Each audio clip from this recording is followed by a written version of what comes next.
A'udzu billahi minasyaitonir rajim. Bismillahirrahmanirrahim. Assalamualaikum warahmatullahi wabarakatuh. Alhamdulillah, bersama lagi dengan saya Ustazah Azila Syamsudian dalam 99 hari belajar mencintaimu, iaitu sama-sama kita belajar nama-nama Allah untuk kita lebih mengenali Allah dan lebih mencintai Allah Subhanahu wa taala. Kali ini insya-Allah kita akan masuk kepada nama Allah yang ke-12, iaitu beriman dengan nama Allah Al-Khaliq. Maksud nama Allah Al-Khaliq ialah Allah yang Maha Pencipta, yang menciptakan. Huwallazi khalaqa lakum ma fil ardi jami'a thumma istawa ila as-sama'i fasawwahunna sab'a samawat wa huwa bikulli syai'in alim.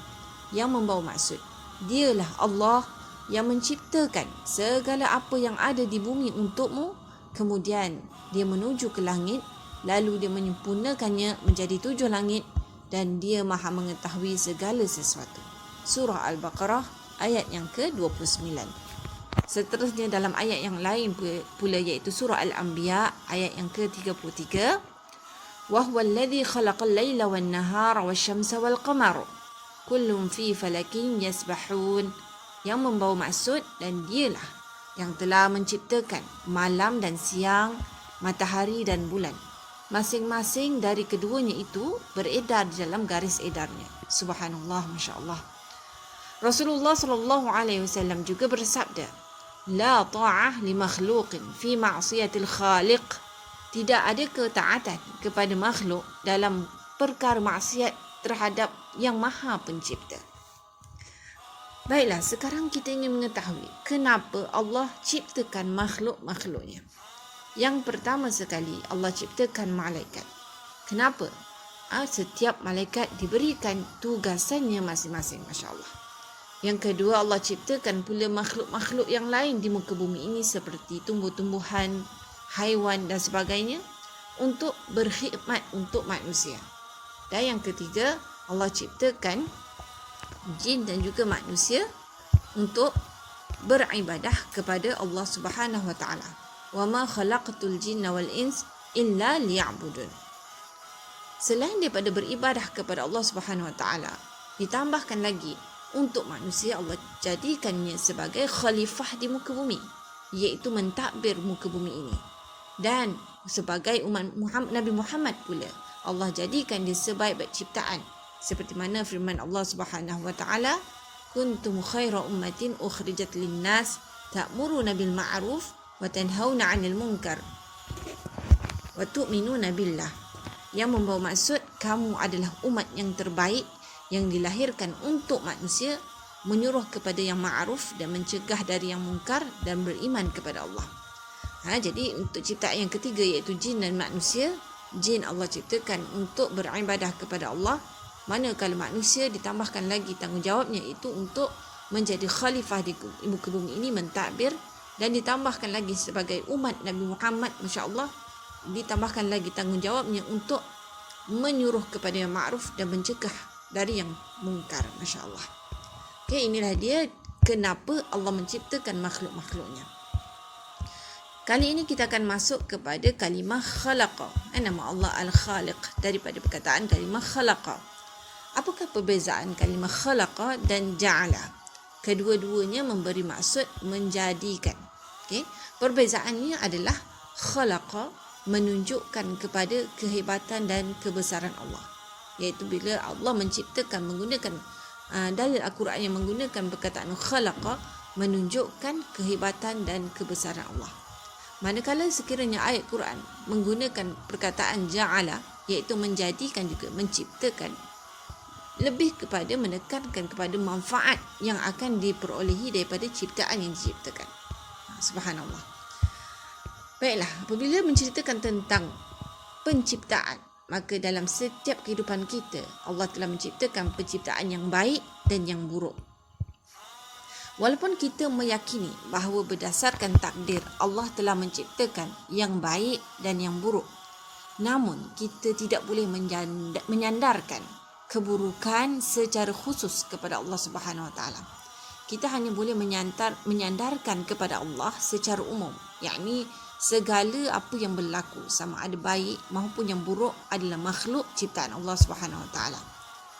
Segala kebaikan kita perlu menyandarkan kepada Allah Azza wa Jalla, sedangkan yang buruk kita tidak sepatutnya menyandarkan kepada Allah sebagai adab sopan kita kepada Yang Maha Pencipta, kerana ilmu Allah, kehendaknya, penciptaannya dalam segala sesuatu itu pasti akan mengandungi hikmah, rahmah dan maslahah, iaitu kebaikan bagi seluruh makhluknya. Keburukan tidak boleh dihubungkan dengan mana-mana sifat Allah dan perbuatannya.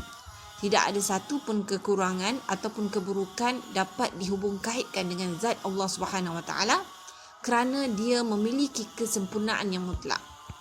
Untuk memahami kehakikat ini, marilah kita sama-sama merenung firman Allah, وَمَا أَنْسَانِهُ إِلَّا الشَّيْطَانُ أَنْ أَذْكُرَهُ وَاتَّخَذَ سَبِيلَهُ فِي الْبَحْرِ عَجَبًا. Yang bermaksud tidak adalah yang melupakan aku untuk menceritakannya kecuali syaitan, dan ikan itu mengambil jalannya ke laut dengan cara yang aneh sekali. Dalam ayat ini, Allah menceritakan tentang sahabat, iaitu murid kepada Nabi Musa AS, yang terlupa menceritakan kepada Nabi Musa AS tentang ikan bekalan mereka yang telah mengambil jalan ke laut dengan cara yang sangat aneh sekali. Beliau telah lupa untuk menceritakan kepada Nabi Musa AS. Dan sebagai tanda beradabnya kepada Allah Azza wa Jalla, lalu beliau menyandarkan perkara yang menyebabkan terlupa itu kepada syaitan, bukan kepada Allah. Walaupun beliau mengetahui dan meyakini bahawa kuasa yang mengingatkan dan melupakan seseorang adalah atas pekerjaan dan kehendak Allah Azza wa Jalla. Allah tidak menjadikan suatu keburukan sebagai keburukan daripada semua sudut. Mustahil bagi Allah menjadikan keburukan tanpa mengandungi kebaikan di dalamnya. Sebagai contoh, hikmah penciptaan iblis laknatullah. Terdapat pelbagai hikmah dalam penciptaan iblis laknatullah. Antaranya ialah yang pertama sekali, adanya syariat taubat bagi manusia yang tergelincir daripada jalan Allah. Yang kedua, adanya jihad dan kesungguhan dalam kita menentang hasutan iblis ini. Yang ketiga, diperintahkan agar terus sabar menghadapi dugaannya. Yang keempat, syariat agar sentiasa memohon perlindungan kepada Allah daripada gangguannya. Dan yang kelima, terselah kuasa Allah yang mampu menciptakan segala sesuatu itu berpasangan, iaitu baik dan buruk, iblis dan malaikat, malam dan siang, dan lain-lain lagi. Subhanallah ya. Jadi di akhir sekali ingin Ustazah kongsikan doa yang sesuai dengan nama Allah Al-Khaliq, penghulu istighfar yang boleh kita amalkan setiap hari. Allahumma anta rabbi la ilaha illa anta khalaqtani wa ana abduk wa ana ala ahdik wa wa'dik mastata'at. A'udzu bika min syarri ma sana'at. Abu'u laka bi ni'matika alayya wa abu bi dhanbi faghfir li fa innahu la yaghfiru dhunuba illa ant. Ya Allah, Engkaulah Tuhanku, tidak ada Tuhan kecuali Engkau. Engkau telah menciptakan aku dan aku adalah hamba-Mu, dan hamba pasti menturuti ketentuan-ketentuan-Mu, janji-janji-Mu sesuai dengan kemampuanku. Aku meminta penjagaan-Mu daripada buruk segala perbuatanku. Aku mengakui segala nikmat yang Engkau berikan dan mengakui adanya dosa-dosa yang aku telah lakukan. Tidak ada yang mengampuni dosa-dosaku kecuali-Mu, ya Allah. Barang siapa yang membacanya pada awal siang dengan keyakinan terhadap apa yang dibacanya, lalu wafat pada siang tersebut sebelum malamnya, maka dia termasuk ahli syurga. Dan barang siapa yang membacanya pada awal malam dan meyakininya lalu wafat pada malam itu, maka ia juga termasuk daripada ahli syurga.